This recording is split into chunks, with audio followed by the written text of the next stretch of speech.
Welcome to my no cooking demo. We're going to talk about some simple ingredients to make a simple dressing that you can throw over really anything that you like. I wanted to bring something light to the table. The simpler I can keep it, but the most nutrient dense I can get it is ultimately my goal as a registered dietitian, but also a mommy out there. So today, as we debated a little earlier before this video, is how do I pronounce what I'm about to say? We're making a honey Dijon. I'm going to say it like that. A honey Dijon dressing here. And I'm going to show you and talk through some of the ingredients, but I need you to know that just because it says a brand name doesn't mean that you have to buy it in that fashion. Buy whatever works for you. I generally try to go more towards the store brand because it's cheaper and more on budget. So we've got to make that match when we talk about putting food on the table, especially nutrient-rich food. So I have some garlic here, and it's just minced garlic. The actual recipe calls for you to get the good old garlic out and mince it up yourself, but if you don't have that time, do know that this is available at the grocery store. And the main thing you're looking for is that it just says garlic and water and maybe sometimes a citric acid in the ingredients list. That way you know you're just getting that good garlic nutrition there. I also have some honey. And then I have some extra virgin olive oil. And I will say that when we talk about buying honeys and oils here, honey, I like to try to just get as raw as we can get it. If you know the honey farmer down the street, I think we have a few here in Tuscaloosa and outskirts, please pay them a visit and support local, but that's gonna be the most nutrient dense you could probably get aside from some of the raw versions in your grocery store. Extra virgin olive oil is something that you wanna use to throw on things, just a dash here, a dash here. Not really my favorite to cook with because of the smoking point level. If you put it on at a high temperature, you'll notice it's gonna burn up very quickly. So just for something, a quick saute in the pan or throwing it over a sandwich or a salad is what we recommend here. And then we have some apple cider vinegar. So we have some sweet and we got some tangy that we're going to start mixing in together, almost like an acid base situation here to bring out the true flavors here. And then I have my good old Dijon mustard here.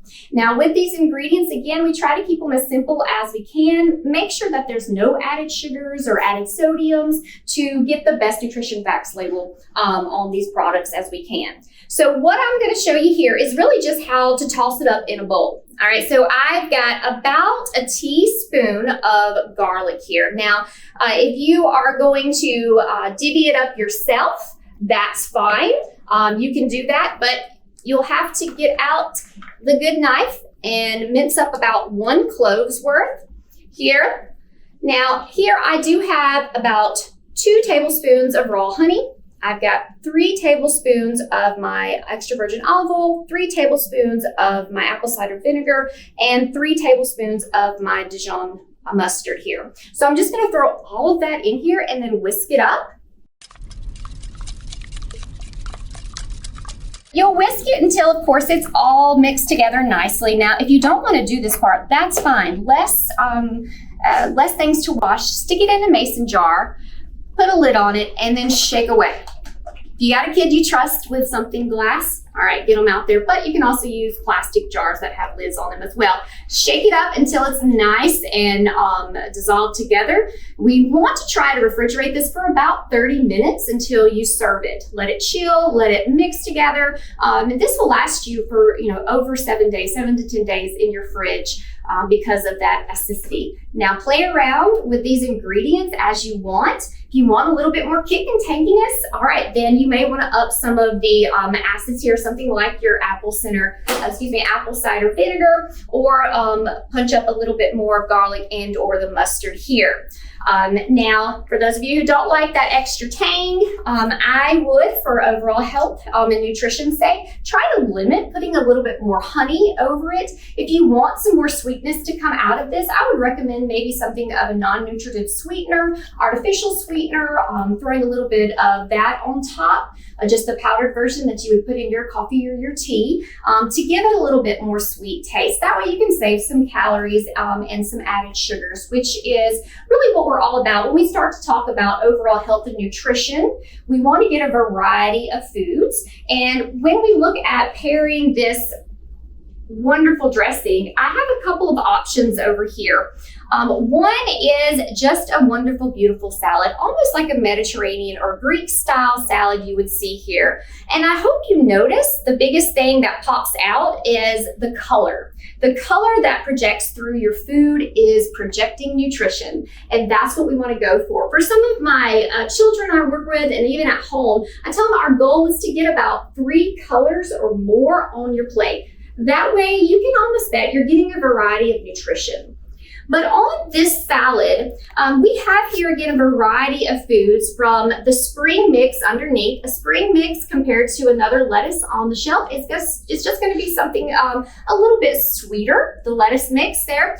Then I have thrown on some peppers. Now again, if you're something of a little bit lazy in the kitchen like I am, you may opt to buy these pre-chopped or pre-diced. That's what I did here with these sweet peppers and these onions. Now with your beans, we've got some chickpeas, garbanzo beans, and some black beans here. The reason I toss those on there is because we've got to find a way to bulk up the fiber and to get in some quality carbohydrates, some quality sugar for us.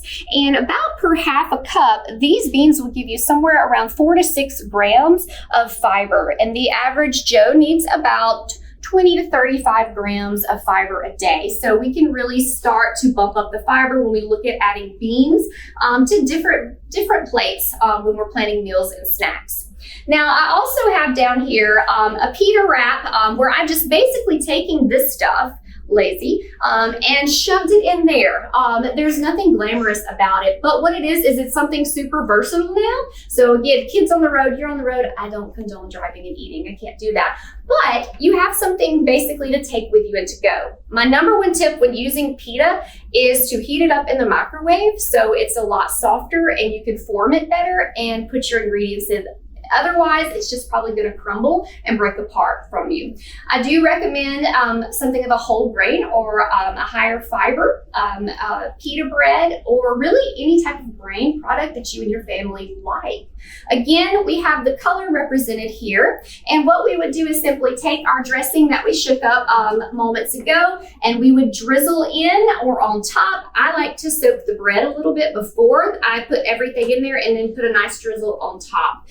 The secret to the salad and not consuming so much dressing that can give us a little bit too much calories is to toss the salad. If you just plump a couple of tablespoons of dressing on top of your salad or your sandwich, you're going to eat it off within a couple of bites. So take that time to get a large bowl out, toss it through, and let that flavor really soak through the salad and the sandwich, whatever your preference may be. Please let me know if you have any ideas on what I can not cook in the future here in the No Cooking Demo Kitchen at DCH. We would love to know and get your feedback. Leave us some comments and some ideas below. Thank you for joining us today.